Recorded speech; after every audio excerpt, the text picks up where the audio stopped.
Okay. Dali lang po ang kuha nito.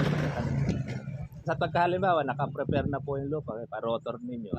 Yan, pagkahalimbawa, paararon ninyo, sukatan nyo siya ng 3 meters. Tapos doon sa dulo, 3 meters din. Yung nag-aararo, kung pahaba yun ang kanyang tutuntunin. Para tuloy-tuloy po nung tudlit niya. Kaya hindi siya mahirap. Kumbaga, pagka nasukatan, laglag kayo ng punla. Sunod, laglag na ulit ng punla. Yung ganun. Tapos pagka yun, tanim naman. Ayun. Kahit kayo magtubig, pwede nyo doon tarani. Yung 200 yan, Ilan po masukat? sa kalahating hektarya. Sobra pa siguro, no? Kulang pa po yan.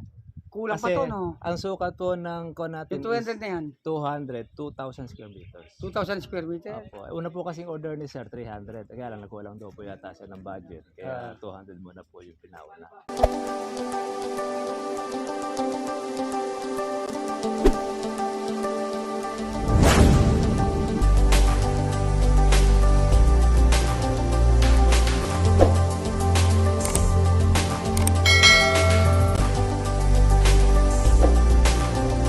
Po ng dikwi. Okay. 300 ba yan? 200 eh. 200. Kasi 200 lang po yung... Ano ba yung pagtanim? Every 10 meters ba? At 3 meters lang po ang kunya. Ang layo? Ang panlalayo niya. Pagkabila niya, no? 3 meters din. Halimbawa, 3 Kaya 3 by meters 3. dito, 3 meters din dito. Opo, 3 meters din po. Yung Ah. pagitan, tsaka po yung distance. Ang distansya. Basta Opo, magkakaunayo. Kaya halimbawa, sinukatan magkakabila 3 meters, 3 no? meters. Ang gawin ninyo po sa pagtatanim, di halimbawa po, magsukat na po kayo ng 3 meters. Tapos ang gawin ninyo, meron kayong kalabaw na nauupahan. Padiretso ninyo ngayon ng araro. Pag naararo na siya ngayon, kumuha kayo ngayon ng isang stick na 3 meters. Pag hampas yung ganon, Ganun na lang. Tabo nila lang. Ay, Mas mabilis po na tanim yun. Kumbaga, puputol ka Hindi ng 3 meter na Opo, count. 3 Ginaganyan mo na lang. Ginagawa lang, tanim lang kayo. Oo. Kasi may tudling na kayo eh. Pag aararuin na niya, Oo, gaganyan. araruhin nyo na yun.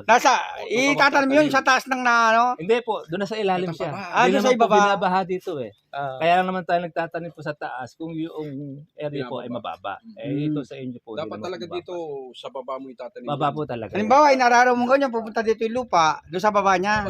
Doon po sa mismo Ginaganyan hukay. niya. Ginaganyan niya, Daan ng pag ganyan. araro. Tapos pag ganyan isa, doon ka magtatanim. Sa gitna mismo. Sa baba ng. Pagkatapos yung natanim, aararuin, para Pwede rin itaklob. itaklob na naman, gitna, yung patubig doon. Po, yun. Pwede rin siyang ganon. Okay. Pagka parang style Ganun ang ilapil. style niya. Sa gitna. Aararo dito. Ayan, gitna siya. Magkabila. Tataniman po ninyo ngayon. Tataniman dito. Pagkatapos ng nagtanim, aararuin na naman dito. Patatabo nyo naman din yun. Pwede rin yung ganon. Meron ano dito, may kanal dito, may kanal dito. Kaya tutubig kayo kabilaan. Matatabunan yung ano dito. Yung kalamansi. Balik ka naman siya matatabunan. Oo. Tapos, yung sa gilid dada niya tubig. Gilid po Basta yun. sisip-sip na lang siya. No? Sisip-sip na po siya doon sa matatabunan yung ilalim. puno niya. Yan po ang kwan niya. Bali, sisip-sip na lang yung tubig, no? Sa ilalim. Sisip-sip na lang. Kapag tatanim naman po niyan, huwag nyo lang ilulubog po yung pinaka-kwan niya dugtong. Mamaya, pakikita. Di ba naka-plastic yan? Apo, tatanggalin po yung plastic. Tanggalin yung plastic, kalahati lang ang lulubog. Hindi, buo po mismo lupa na. Kaya yung mismong lupa niya, papalubog mo yung papalubog na yun. Kahit doon na sakto, pwede na yun. Eksakto, okay. Opo. Wag lang nyo sa sobrang doon sa pinaka-dugtong. Huwag Kasi mabobonsa yung kalamansi. okay. Dali lang po ang kuha nito. Sa pagkahalimbawa, nakaprepare na po yung lupa, pa-rotor ninyo. Yan, pagkahalimbawa, paararon ninyo, sukatan nyo siya ng 3 meters.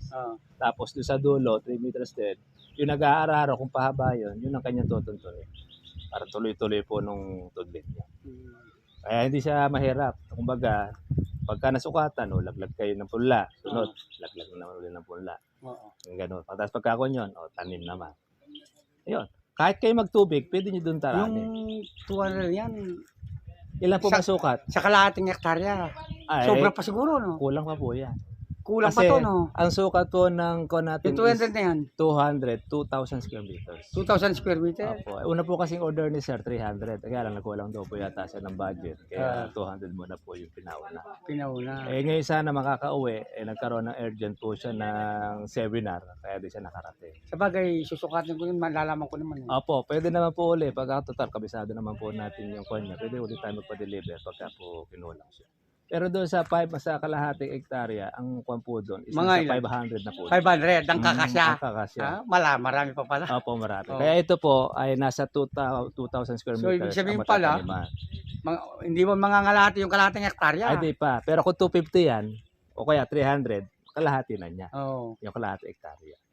Kaya ako naman po yan maganda naman po yung ganyan sukat kasi subok na sa amin kasi puro ganyan na sukat. Oo. Regular po na kasi natanim yan. Oo. Yun ang mga ganda niya. Tapos, pag halimbawa na itanim na po siya, napabaunan nyo po siya ng kumbaga ng tubig, Oo. and then mga ilang araw, pwede na po ninyong tubigan na rin. Oo. Ang gagawin niyo, padudukitan nyo po siya. Magkabila, no? Apo, ng araro. Para noon, yun ngayon po yung paagusan yung ngayon na tubig sa o yung kalamansi natin. Pwede naman kayo magtanim po ng gulay sa pagitan.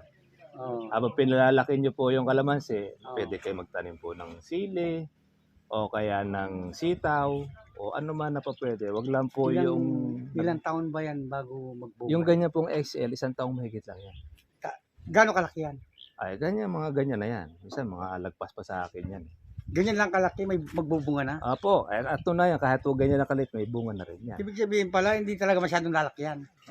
Lalaki rin siya. Gano'ng katangkad yan?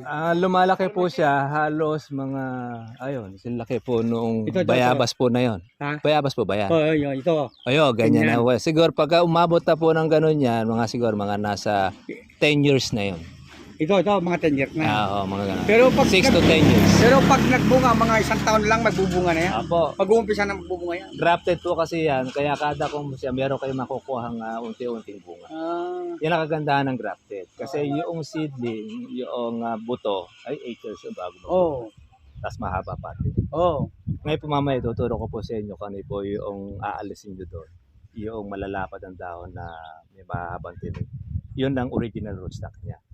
Tatanggalin nyo para hindi po madaig yung dugtong na kalamansi. Ano tinatanggalan? Yung kuha natin dito, ito turo ko po sa inyo. Para po at least alam nyo na bata pa lang, makukuha nyo na siya. Magkakaroon nyo, magkaiba rin po ang amoy niya doon sa talagang kalamansi. Ito kuya, mayroon na rin siya mga bulaklak. Oo. Yan ang kuha niya. Dito tumutubo yon sa ilalim po nito. Pag tumubo yun, Tatanggalin nyo na siya. tanggalin yun. Para po noon, hindi na po siya madaig ito. Ito kasi ang kalamansi. Para hindi na siya madaig. Ito yung rootstock niya, yung kalamunding, yung kalamandarin. So, ibig sabihin, pag nakatanim na, pag may nakita kang tubo, tanggalin yun. Tanggalin na. Ah. Ngayon ang pagtatanim po ninyo, hanggang dito lang Hanggang din dyan lang yan. yung tabon. Tatanggalin talaga ito. Tatanggalin itong plastic na ito. Oo, ano? May gilid po ito, dito nyo po siya pupunitin. Diretso. Ibig sabihin, tanggalin talagang buo yan. Tatanggalin nyo po ang plastic po na yan. Saka nyo po nga siya itatanim. Oo. Gagawa po kayo. Kaya maganda nga po doon yung araro. Oo. Dahil may hukay na siya, titiklupan na lang yun ng lupa. Oo, tiklop. Napakabuhag ng lupa na niya, madali magtanim. Kaya ganun ang kanya. Para ka lang nagtatanim ng kamote ang kahoy. Yung banda, may naganin din ng kalamansi. Meron din. Oh. Alam ko meron nga dito ang kalamansi Doon, dito sa Concepcion. banda ron. Oo. Oo. Kasi ang lupa rito, buhaghag. Dati kasi ito at mga tubuhan nung araw. Pagkatapos ngayon. Ito mga bulaklak na ito, iba, ang toro pinaalis. Huwag nyo na pong alisin. Kusa naman siyang... Matatanggal. Matatanggal yan eh. Turo nga pinatanggal yan eh. Opo, iba ay trabaho yun. Halimbawa, 1,000 yung puno ninyo. Ang gagawin na kayo, matanggal ang bulaklak. 200 lang pala rin eh. Oo. Opo, Yan palang kapit ng hektaryo. 500 pieces po ang kakasya Pieces. doon. Na puno. Kunya, itapalim ito ng kabanos. Pero palinis tanay ngon. Apo, pwede yun. Para po, kung sakali man mauwi si sir, pwede Oo. ulit tayo magkuhan Kay ulit. stable tanay ngon. Stable. Kasi alam ni Madam, mano 300 yan. Apo, una 300. Nagkulang daw po ng budget. Apo, kaya Hindi na nagkuha masyado. muna na siya ng Magkano 200. bang isang yan? Walang ayun ito, pagka siya po ay malaki, malilikis na po siya sa anggi po ng Kumbaga, malayo na Opo. sa sakit. malaki sa sakit. Tapos, pagka po mayroon halimbawa naman po, mayroon po siyang insekto, tuturo ko sa inyo po yung mga na inyo pong gagamitin. Basta i-prepare po ninyo yung pambomba. Meron na siguro kayong chargeable. Oo. Yun na po ang gagamitin. Ang kailangan lang po dapat maging 2 chargeable sprayer ninyo. Isang bomba ng damo, isang pambomba sa kalamansi. Kailangan para hindi... Opo, kasi baka mamaya nagamit ng ninyo sa pandamo yung... Kahit sabihin mong lulog-log ng Opo, tubig. minsan nakaka-apekto rin yun. Oo. Dahil minsan mga ngulurot po yung kanyang Oo. talbos. Mas maganda talaga nakabukod. Sulatan din yun ng kawan. Pang insecticide, isa naman may pang Oo, yun. herbicide. Bili tayo ng dalawang spray. Opo, sprayer yun. Mga kanya, para meron tayo sure na makukondito. Ay magagamit. Hindi naman pala mahirap hanapin itong inyo. Meron siguro nagsusunog ng kuwan dyan, ng tubo.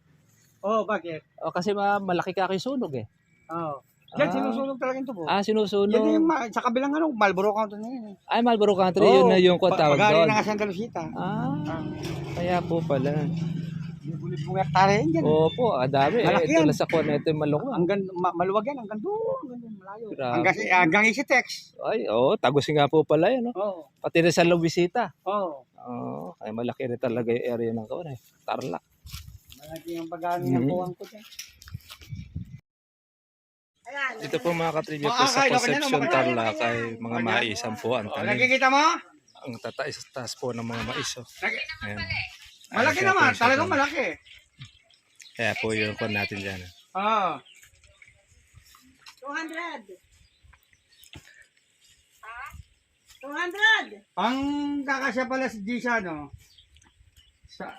Sa kalahating hektarya, 500 pala ang kakasya. Shoutout po natin mga ka-farmers po yung ating mga taga-Concepcion Tarlac at dito po tayo sa kung saan po Yung yung ano rito, Corazon de pa-stable mo na lahat, Jesus yung Barangay Tiyon. Kaya dito, yung isa dito lang. karamihan pala rito Pa-stable mo ay na lahat. maisan tapos ay palay. Yun Yun na lang ang ang pa-stable mo muna. kanila pong mga katribya na kinabubuhay dito. Kaya maganda naman po ito. Mais po nila. Oh. Papaano ko Maganda ng- po lupa rito. papaano Buhaghag. natin ng kalabaw. Ayan o. Kaya maganda po ang kuha natin. Talim. Ganda ang gulay rito. Pura siya. Ito po mga ka-farmers po. Itatalim po na pula ng ating ka-farmers. Katribya. Sa 200 na puno ang sa umpisa ng pagtatanim. Ang lupa dito mga katribya po ay buhaghag na mabuhangin. Kaya maganda ang lupa dito sa Tarlac. Okay, mga farmers, po tayo. God bless po sa inyo lahat.